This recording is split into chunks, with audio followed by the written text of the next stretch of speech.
Hey everybody, and welcome to this brand new vlog review, Indie Zombie. I'm Jordan, and today I'm going to be finally talking about my thoughts on Hades. I have not played this game to completion. I've recorded probably about over 10 hours or so of gameplay. These are my thoughts overall.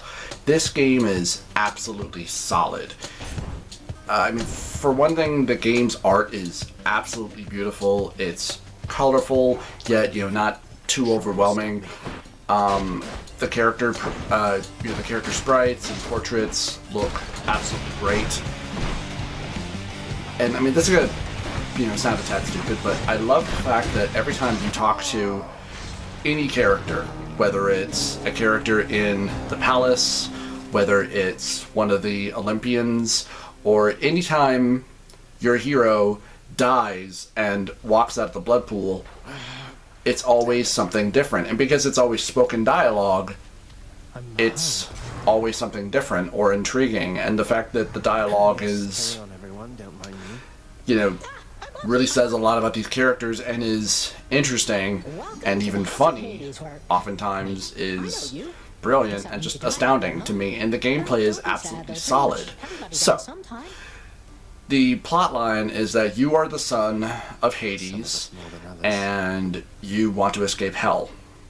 Because you learn later on that your mother was not who you were led to believe. I guess for a long time you thought that Nyx, the goddess of darkness, who resides in hell, was your mother, but she actually isn't. It's another person, maybe another god or a mortal, I'm not sure, but that they are somewhere on Earth, and that's primary reason why you want to escape and go to Earth and go to the surface, is to meet her and be with her, and also to meet the Olympians and go and be with them, because the Olympians are also aiding you in your quest to escape hell. So the gameplay is that it's randomly generated dungeons, obviously, where every time you die and go through the dungeons again, they're always different. The enemies are always different, and every time you beat a dungeon, you get a random upgrade or gift, whether it's a gift from one of the mini Olympians, which is always some sort of different upgrade that you can choose from 3, whether it's upgrading your attack, upgrading your special, maybe upgrading your dash, improving your defense, giving you more health, improving your health, or some sort of variant, like being able to, fire electrical charges, cause your enemies to have hangover or to be stunned after you attack them, being able to do more damage to armored foes, and so on and so on. And also, along with that, you pick up, depending on the different chamber that you decide to go to, because sometimes chambers will have two different doors, and you're told what you will get if you beat the chamber. Maybe you'll get a key that when you collect enough, you can unlock a brand new weapon that you get in the main palace. Or maybe you'll get some health back. Or maybe you'll gain some darkness points to improve your attributes. I've actually maxed out, at this point, finally, which is awesome. Or maybe you'll get gemstones that you can then use back at the palace to customize or open up new parts of the palace, or add to some new stuff in the dungeons, where there will be particular urns that when you destroy them, you'll get gold or you'll get health. And I believe I've actually unlocked all the weapons. You start out with a sword and I believe the lance, and eventually you get a shield, and then you get a bow. You get these fists, and then you unlock the gun. I'm not sure what my least favorite is. I know I really didn't use the bow all that much, or the lance. I don't particularly care for the gun. It is a pretty good mid-range weapon, but half the time you have a pretty hard time trying to aim at what you're trying to shoot. The secondary attack with the missile launcher is a pretty good group damaging weapon. That actually did help me get through the second level pretty well, so much so to the point where I got to a second boss. There's a thing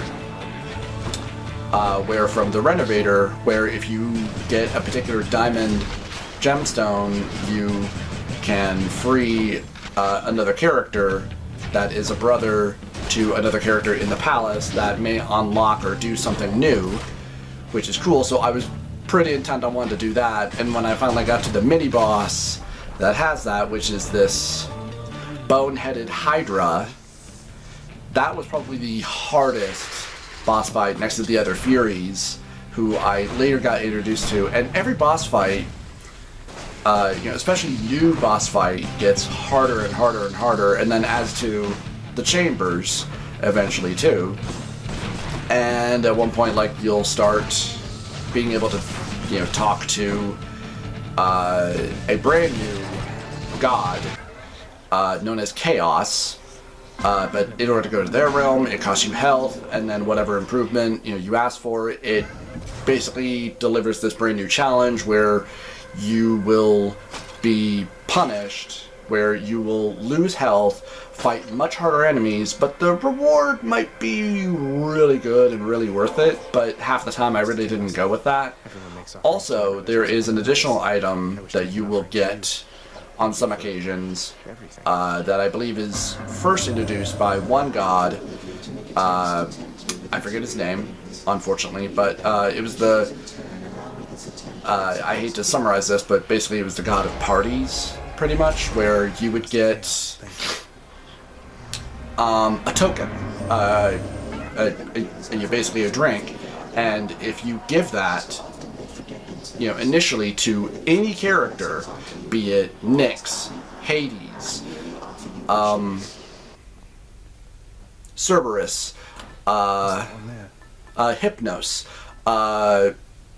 Meg, who is one of the first Furies that you fight, or even one of the Olympians, they will give you a special item, because not only do you get to, pick any weapon, you only get one weapon to pick, but you can also take a secondary item that will have additional effects, like some will give you more health to start with, others will give you more money, others will allow you to do more damage, and so on and so forth. And when you take these with you, they will upgrade along with you depending on how far into the chambers or dungeons you get.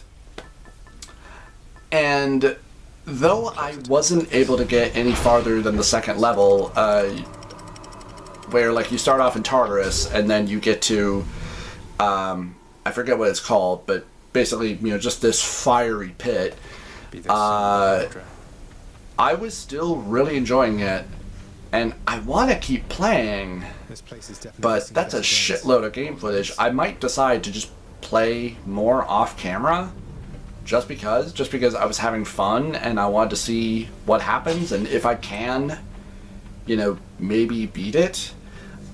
Again, like, I'm not sure what my favorite weapon is.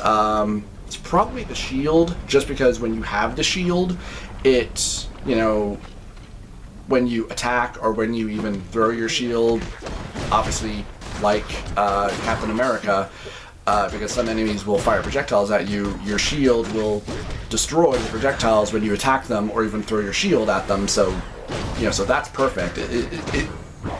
It's also a much better long-range weapon when you throw it, also because it will, depending on the amount of enemies, when you throw your shield at them, it will bounce and ricochet off of different enemies. It doesn't do a lot of damage unless you have that damage for that particular attack upgraded.